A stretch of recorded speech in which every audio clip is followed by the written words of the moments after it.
Hello, I'm Rachel Hartog. Top Senate Republicans John McCain and Lindsey say it is time for Hoosiers to vote for Richard Mourdock. McCain and Graham took part today in a roundtable discussion with local small business owners in Indianapolis.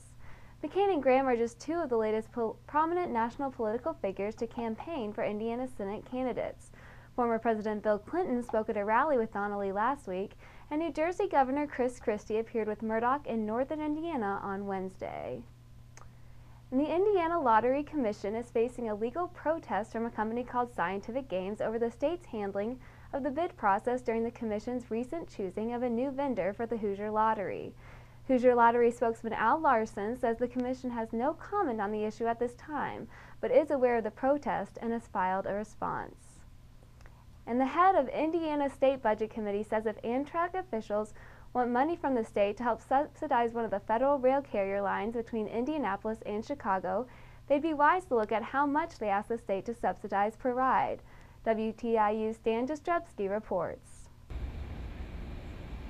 Amtrak's Hoosier State line is the least ridden of any regular line Amtrak runs, and it actually lost ridership from fiscal year 2011 to fiscal year 2012. As such, Amtrak wants the state of Indiana to kick in money to keep it running.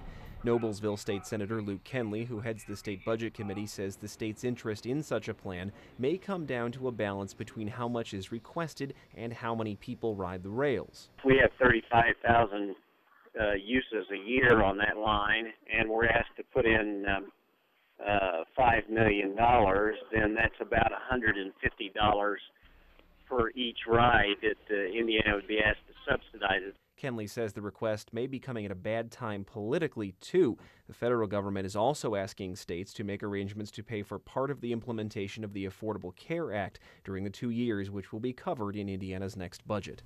For WTIU News, I'm Stan Jastrzebski. And here's a look at the weather. Tonight, cloudy with rain and scattered thunderstorms, lows in the upper 40s. Tomorrow, partly cloudy with highs in the lower 60s. And tomorrow night, mostly cloudy with a 40% chance of rain showers, lows in the mid 40s. For WTIU News, I'm Rachel Hartog.